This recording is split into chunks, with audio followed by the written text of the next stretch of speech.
आज मेरे क्षेत्र के बड़ुआ गांव में संत श्रोमणी रविदास जी के महाराज जी की याद में कार्यक्रम हुआ, जिसमें बड़ुआ वासियों की बड़ी भारी भागीदारी रही।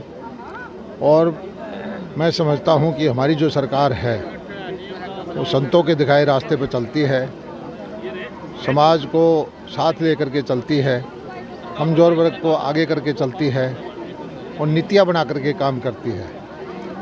और हमारे मुख्यमंत्री जी ने तो अपने जो सरकारी निवास है उसका नाम भी संत कबीर कुटीर के नाम से कर दिया है।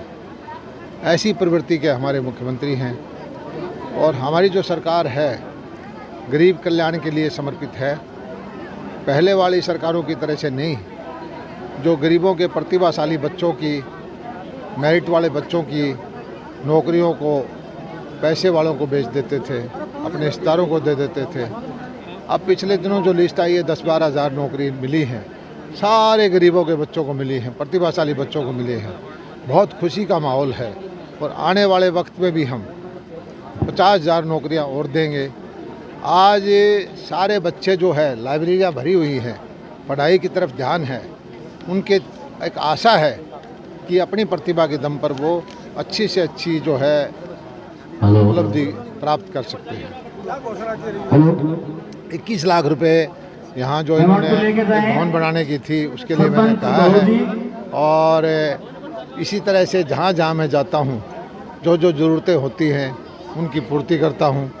बड़ुआ मेरे क्षेत्र का बहुत बड़ा गांव है, यहाँ बहुत सारी योजनाएं चल रही हैं। भागराम योजना यहाँ चल रही है, सड़कों का काम चल रहा है, 24 घंटे बिजली यहाँ आती है, पावर हाउस बनाने की प्रक्रिया चल रही है, शिक्षा के क्षेत्र में काम है, स्वास्थ्य के क्षेत्र में काम है और नौकरियां भी यहाँ के गांव वासियों को हमारी सरकार आने के बाद बहुत सारी मिली है।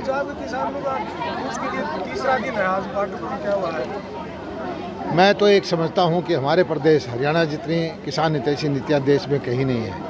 14 फसलें हम खरीदते हैं, सबसे ज़्यादा किसानों को पैसा जल्दी हम देते हैं, सबसे अच्छी मंडियाँ हमारी हैं, माइक्रो इरिगेशन की योजनाएं हमारी हैं, पॉली हाउस नेट हाउस हम बनवाते हैं, बाजरा भावांतर भरपाई की योजना हमारी है, बागवानी बीमा योजना हमारी ये है, पशुओं का बीमा हम करते हैं और किसान हमारे जो खुश हैं। मैं तो एक ही चीज़ प्रार्थना करता हूं पंजाब के भाइयों से कि जो आंदोलन करना है हरियाणा की शांति भंग ना करें। हरियाणा पहले भी है, पिछले आंदोलन में बहुत नुकसान उठा चुका है और मैं हरियाणा के लोगों का, किसान भाइयों का, सब साथियों का हाथ जोड़ के धन्यवाद करता हूं, नमन करता हूं कि वो जो है ठीक संयम बना करके काम कर रहे हैं। राहुल गांधी ने कहा कि स्वामीनाथन हमारी सरकार आई तो स्वामी राहुल गांधी ने कहा कि हमारी सरकार अगर आई राहुल गांधी जी सत्ता के लिए किसी भी हद तक जाने को तैयार हैं। उनको पता है कि उनकी सरकार अब कभी नहीं आने वाली। और 2004 में जो है स्वामीनाथन की रिपोर्ट आई थी, 10 साल तक उन्होंने उसको दबा के रखा। पहले इस चीज़ का जवाब दें, उनकी सरकार भी थी, ये रिपोर्ट भी आ गई थी, तब उन्होंने ये लागू क्यों नहीं की थी। स्वामीनाथन की रिपोर्ट लागू करने का काम किया है तो भारतीय जनता पार्टी ने किया है।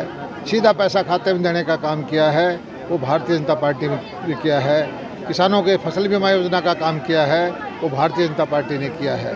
किसानों का गरीबी का, किसानों का शोषण करने का, किसानों को नीचे ले जाने का काम किया है वो कांग्रेस पार्टी ने किया है।